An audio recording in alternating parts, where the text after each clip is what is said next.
What is going on, guys? Welcome back to the channel for this quick video. Last couple of videos I talked about Deadeye and blinders, so now let's talk about which of those two badges is better for your build.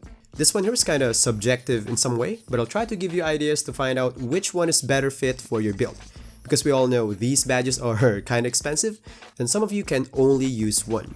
And by the way, for this one here, I don't have stats for both because it's really hard to get stats on shooting badges that involves challenges. For me, it'll take around a couple of thousands of attempts to make it accurate. But trust me, I'll give you enough info to help you in deciding which one is a better fit for your build. And for those who missed my previous videos, all of these will be on the channel, so it would be really awesome if you guys can check it out. And after watching, please let me know in the comment section which is better for your build and why. So now let's get right into it.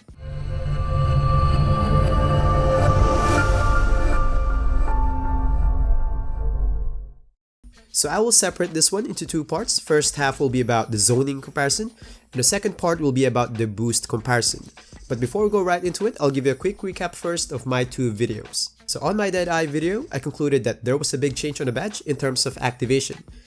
I did some tests and it showed that the rate of activation this year is way better than last year. And on my blinders video, pretty much the same thing, there was a big change. I made this chart here showing that in terms of angles that blinders can activate, this year is much better. It is noticeable here that even you're that close to the center, badge can still activate. So now for the comparison, for the zoning, I know basically the easiest way to describe it is Deadeye is for front challenge and blinders is for the side challenges. But there's more to it, so I created this chart here. You got the red area for the Deadeye only zone, you got the green which can activate both badges, and you got the blue area that can activate blinders only.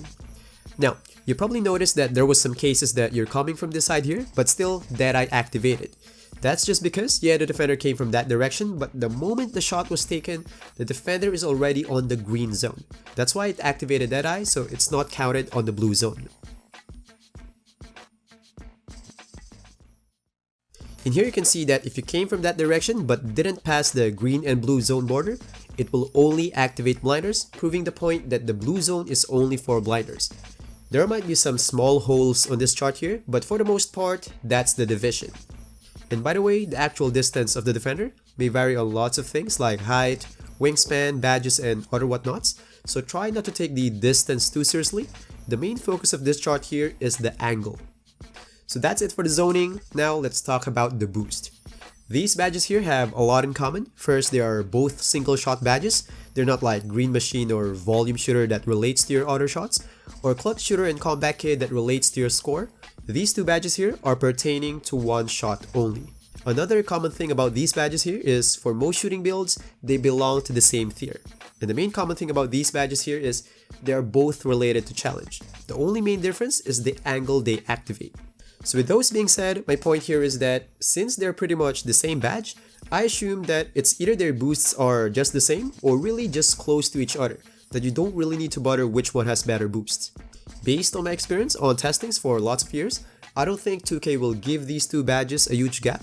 I think it's either they program the boost the same, or if they ever have a difference, it won't be too much for you to bother.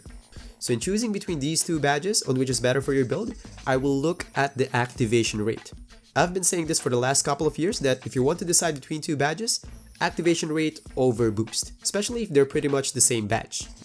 Even let's say for example, one badge has 5% boost on bronze and the other one has 7% boost on bronze. To give you more perspective on how small that gap is, the 5% boost will give you 105 makes and 7% boost will give you 107 makes. So that's how small that gap is.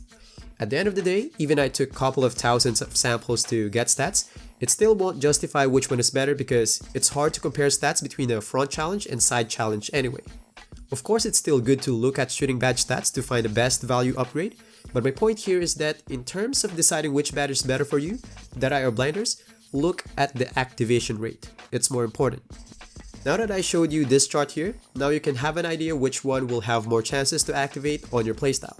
But for me personally, I think if you're a spot-up shooter just like this build here, I will take Deadeye because for the most part, the challenge will come in front of you.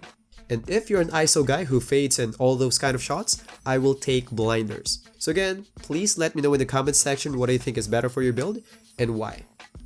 So that's all for the video. If you guys like it, please smash that like button and please consider subscribing for more videos. And don't forget to drop by the channel for lots of other contents. And as always, stay safe and happy gaming, guys. Peace.